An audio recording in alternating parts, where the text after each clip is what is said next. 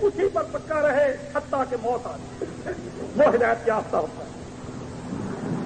اب ہم پہلا تو یہ خدشہ کہ ہمیں یہ یقین نہیں کہ اسلام صراط مستقیم ہے۔ صراط عربی میں راستے کو کہتے ہیں، سڑک کو کہتے ہیں۔ اسلام صراط مستقیم ہے، اور پھر اس پر چلنا، پہلے اس کا علم ہو، پھر اس پر چلے، پھر اس پر پکا رہے حتیٰ کہ موت آ جائے۔ اور یہ بہت سادہ سی چیز ہے، اس میں کوئی گنجلک نہیں ہے، کوئی اشتباہ نہیں ہے، کوئی فلسفہ نہیں ہے۔ اہدنا الصراط المستقیم۔ میرے بھائیوں، کبھی آپ نے فکر کی کہ صراط مستقیم ہے کیا؟ اب دیکھو کتنے راستے ہیں آج دنیا میں، راستوں کا مطلب کتنے پھرتے ہیں، وہ صراط مستقیم نہیں ہے۔ اب دیکھیے دو جسے صراط مستقیم کہتے ہیں، خط مستقیم جسے کہتے ہیں، اگر وہ دو صحیح ہوں تو ان کا خاصہ کیا ہے؟ اور آج کل تو علم بڑا عام ہے، میٹرک تو ہر ایک ہی ہوتا ہے، اس میں جیومیٹری کے مسئلے۔ دو خط مستقیم کب ہوتے ہیں؟ جب ایک دوسرے پر منطبق ہو جائیں۔ دو خط مستقیم کب ہو سکتے ہیں؟ اگر وہ ایک دوسرے پر منطبق ہو جائیں تب تو وہ خط مستقیم ہیں، صراط مستقیم ہیں۔ اور اگر وہ ایک دوسرے پر فٹ نہ آئیں، ٹیلی نہ کریں، ان میں ادھر ادھر فرق رہ جائے، کبھی وہ ادھر نکل گیا، کبھی وہ ادھر نکل گیا، کبھی وہ ادھر نکل گیا، کبھی وہ، تو نہ وہ صراط مستقیم ہے، نہ وہ منطبق ہوتے ہیں۔ اب فرقے آپ کے سامنے ہیں، پہلے شیعہ سنی، پھر سنی کی تقسیم پر تقسیم، سب ڈویژن، پھر شیعہ کی سب ڈویژن، اور ہر ایک دوسرے سے ٹکراتا ہوا، وہ سے کافر، وہ سے کافر، وہ سے گمراہ، وہ سے گمراہ۔ اور ہے بات کیا کہ صحیح بات ہے، کیونکہ جب وہ ایک دوسرے پر منطبق نہیں ہوں گے تو دونوں سیدھے نہیں ہیں۔ اچھا، لیکن ہمارا نظریہ کیا ہے؟ جی سب ٹھیک ہیں۔ ہم کیا کہتے ہیں کہ جی سب ٹھیک ہیں، وہ بھی ٹھیک، وہ بھی ٹھیک، وہ بھی ٹھیک۔ اور اگر کوئی کہے کہ جی یہ بھی خط سیدھا، وہ بھی خط سیدھا، تو آپ اس کا اندازہ کیسے کریں گے؟ یہ بھی سیدھا، وہ بھی سیدھا۔ اگر وہ منطبق ہو جائیں، ایک دوسرے پر پورے فٹ ہو جائیں تو سیدھے، اور اگر وہ دونوں منطبق نہیں ہوتے تو وہ سیدھے نہیں، اور کوئی ایک فرقہ دوسرے فرقے سے منطبق نہیں ہوتا۔ نماز علیحدہ، اب دیکھ لو شیعہ کی اذان اور سنیوں کی اذان، اور پھر سنیوں کی اذان، یہ دیوبندی بریلوی ان کی اذان اور اہل حدیث کی اذان، اور وہ ترجیح کے ساتھ اشہد ان لا الہ الا اللہ یہ 4 دفعہ، اشہد ان محمد رسول اللہ یہ 4 دفعہ۔ وہ کہتے ہیں یہ غلط ہے، یہ ٹھیک نہیں ہے، یہ پتہ نہیں کہاں سے آ گئی ہے، اور وہ کہتے ہیں کہ بھئی یہ تم نے کہاں سے میری بات کی۔ پھر نماز کا، اب کھڑے ہونے کا دیکھ لیں، دور سے نظر آ جاتا ہے کہ یہ نمازی حنفی ہے۔ کیسے کھڑا ہے؟ پاؤں یوں، یہ پاؤں یوں، قبلہ یوں اور پاؤں یوں، ایک شمال کو دوسرا جنوب کو، ایڑیاں پیچھے سے ملی ہوئی، ایڑیاں پیچھے سے بہت تھوڑا فاصلہ اور آگے سے بہت زیادہ فاصلہ، یعنی متوازی نہیں، ایک پاؤں دوسرے پاؤں کے متوازی نہیں۔ متوازی تو تب ہو جب قبلے کی طرف رخ ہو، ایک کا رخ ادھر کو، دوسرے کا رخ ادھر کو، اگر ان کو لے جائیں آگے تک بڑھا دیں تو معلوم یہ ہو جائے گا کہ یہ متوازی نہیں، اور اگر قبلے کی طرف ہو دونوں تو متوازی ہوں گے۔ پھر کھڑے کس طرح سے ہیں؟ ایک کھڑا ہے سینی جی یوں، ہاتھ بالکل لمبے کر کے ہاتھ، اس میں ایکشن کم ہے، اور اگر یوں باندھے ہاتھ اس میں ایکشن زیادہ ہے۔ اور آپ نے دیکھا ہوگا ڈھیلا حدیث دیکھنا ہو، ڈھیلا حدیث مرنے والا جو مر رہا ہے اس کو دیکھنا ہو تو دیکھ لو، ہاتھ جو ہے وہ نیچے آ جائے گا۔ اس سے پوچھے ہاتھ کہاں باندھے جاتے ہیں؟ جب وہ زندہ ہو، تازہ ہو، تو کہے گا یہ ہاتھ سینے میں باندھے جاتے ہیں، اور جب وہ سو رہا ہو، ڈھیلا ہو رہا ہو تو ہاتھ کہاں آ جائیں گے؟ اور اگر وہ بالکل سینی ہو تو یہ آ گئے۔ یہ نماز میں کھڑے ہونے کا حال ہے۔ پھر اس کے بعد پڑھنے کا دیکھ لو، سمع اللہ لمن حمدہ کہہ کے ٹھہرنا ہے ہی، بالکل وہ گیا آرام سے زمین پر، پھر 2 سجدوں کے درمیان بیٹھنا بالکل ہی نہیں ہے۔ یعنی ایک رکعت میں اتنا فرق ہے، اتنا فرق ہے جتنا ایک قرض خط میں ایک مرنی خط میں اور اسٹریٹ لائن میں فرق ہوتا ہے. اس طرح سے ایک رکعت حنفی کی اور ایک رکعت اہل حدیث کی اتنا فرق. پھر آپ کہیں کہ جی سب ٹھیک، اسے کیا کہیں گے؟ یہ جملہ کوئی علمی جملہ ہے، یہ جملہ جہالت کا جملہ ہے یا عقل کا جملہ ہے؟ کہ جب ایک رکعت میں اتنا فرق ہے اور پھر نمازوں کے اوقات میں فرق ہے، ایک کی ختم ہو رہی ہے دوسرے کی اذان ہو رہی. آپ دیکھتے نہیں ہیں کہ ایک کی تو نماز فرض پڑے بھی گئے اور دوسروں کا بھی مطلب نہیں ہوا، اور پھر دونوں ٹھیک ہیں. پھر روزے کا دیکھ لو، ایک روزہ پہلے چھوڑ رہا ہے، دوسرا پھر تو خراب کر لیا روزہ، پھر تو خراب کر لیا روزہ، ابھی تو وقت ہی نہیں ہوا، وہ جا کر 10 منٹ بعد کھولے. حتیٰ کہ نکاح اور طلاق، نماز اور روزہ، حج اور زکات، ایک ایک بات میں اختلاف ہے، اور وہ کہیں بھی دونوں پیروی نہیں کرتے، ایک دوسرے پر منطبق نہیں ہوتے. جب منطبق نہیں ہوتے تو وہ اسٹریٹ لائن نہیں ہے، وہ صراط مستقیم نہیں ہے. کبھی آپ کو فکر ہوئی کہ میں ہمیشہ پڑھتا ہوں اہدنا الصراط المستقیم، لیکن میں تلاش صراط مستقیم کی نہیں کرتا. اب دیکھیے آپ آ جائیں مسجد میں آ کر دعا کریں، یا اللہ روٹی دے، یا اللہ روٹی دے، روٹی کی دعا مانگ لیں اور گھر جا کر مزے سے سو جائیں. کبھی ایسا کیا آپ نے؟ کبھی نہیں کرتے. اگر دعا کریں گے یہاں کہ یا اللہ روٹی دے، جا کر دکان پر بیٹھیں گے، جا کر تسبیح پکڑ کر محنت کریں گے، جا کر کوئی مزدوری کریں گے، کوئی کام کریں گے. دعا یہاں کر گئے، ایکشن شروع کر دیا وہاں. لیکن مذہب میں کیا ہے؟ یہاں دعا کی اہدنا الصراط المستقیم، یا اللہ سیدھی راہ دکھا، یا اللہ سیدھی راہ پر چلا، یا اللہ سیدھی راہ پر خاتمہ کر، اور بعد جا کے کہہ دیا سب ٹھیک. ایسا بھی کھٹو بھی کبھی آپ نے کو دیکھا؟ کمال یہ ہے کہ یہاں روٹی کی دعا کریں گے، بعد جا کر روٹی کمانے کی فکر کریں گے، کاروبار کی تلاش کریں گے، بعد جا کر محنت کریں گے. لیکن دین میں یہاں یہ کہیں گے اہدنا الصراط المستقیم، اور بعد جا کر کہیں گے سب ٹھیک، وہ بھی ٹھیک، وہ بھی ٹھیک، جہاں کو لگا ہوا ہے سب.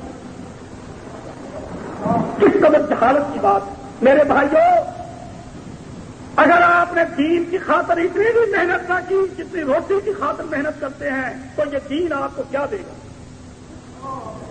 ارے دین کی قدر و قیمت زیادہ ہے یا روٹی کی قدر و قیمت زیادہ ہے؟ یہ خدا پوچھے گا.